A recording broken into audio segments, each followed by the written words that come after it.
होती है उसको तुरंत व्हाट्सएप एक ऐसा मीडिया है जिसपे हम झूठ सच बोलते हैं और उसको इतना रूमर उड़ाते हैं, आपको नहीं पता है क्या गंभीर हो जाती है। गंभीर होने के बाद वो क्रिमिनल केस बन जाता है। ठीक है, ये कहा गया कि इन पर 2 आरोप लगा कि आपने हिंदू मुस्लिम की बात कही है, पहला आरोप था, और दूसरा आरोप था कि आपने बाहर से लड़के बुलवाए, आपने नहीं, आपका लड़का नहीं, बवाल करने के लिए। मेरी बात सुनिएगा, वो है।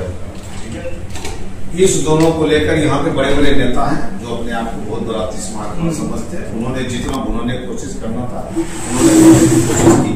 ठीक है, हम चाहते हैं समाज के बीच में कोई भी इस तरह की अफवाह न फैले।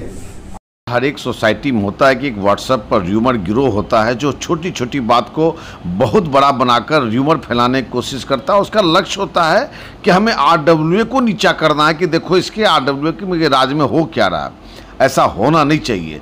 दोनों पक्षों ने अपनी अपनी बातें रखी और ये समझ में आया कि ये विवाद एक बच्चे के पटाखे को लेकर हुआ और जो दूसरा पक्ष था उसमें भी बच्चा ही था विषय।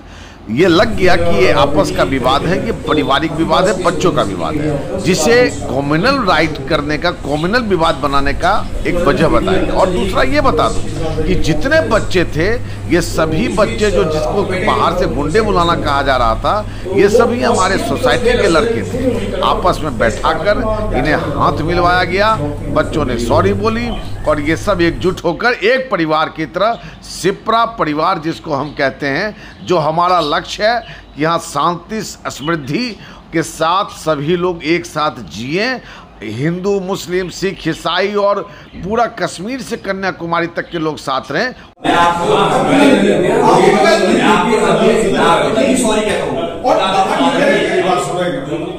देखो दो मेन आरोप चल रहा था जो व्हाट्सएप पे चल रहा था। देखो ये हमारे शहर की बात है, आपस में लड़ाई हुआ, समझौता हुआ, ये चलता रहा। दो आरोप मुख्य था जो चल रहा है, उसका खंडन आवश्यक है। पहला कि आपने बाहर से गुंडे बुलाए। मेरी बात सुनते नहीं है, कुछ बोलिए।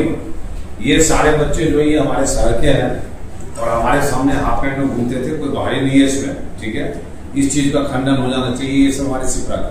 ठीक है, और दूसरी बात, मैंने आपके यहाँ आने से पहले सारी बातें पूछी, आपने तो वाकई बहुत कुछ नहीं बोला था, लेकिन आपके जो बड़े भाई थे उन्होंने बहुत कुछ बोला था शुरुआत में, जिसका ये भैया देखो मैडम ये शांत थे। मैं सुनो मैडम, अरे मैडम सुनो, हमको एंड करने दो। आप वाकई शांत थे, मैं सब कुछ खबर लेके बैठ के यहाँ तक बैठा हूँ आपके पास। मेरा आपका एक एक क्षण का रिकॉर्डिंग सब है आपके पास। ठीक है, तब मैंने आप सबको बुलाया। ये सब हमारा बच्चा है, इसका बाप मेरा मित्र है सबका, मतलब शहर का नागरिक है, इसीलिए हम इसको डांट तो सकते हैं।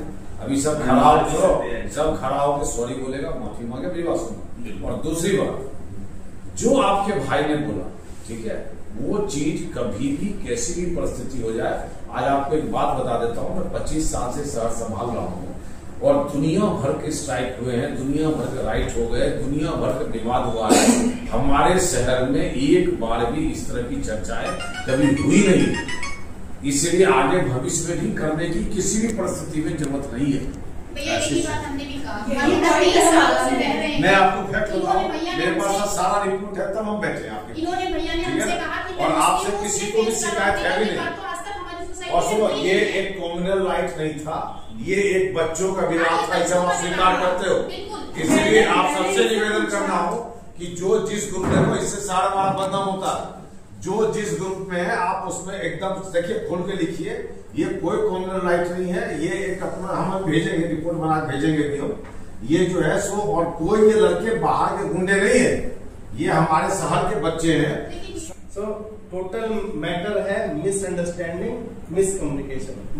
ये इनकम्प्लीट स्टेटमेंट, बिकॉज़ संजय भाई ने पहले ही बोला कि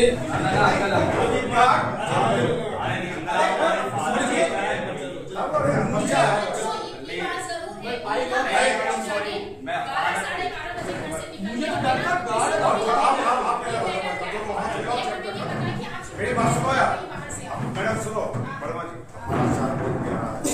यहाँ पर सभी लोगों के लिए आइए आप जरा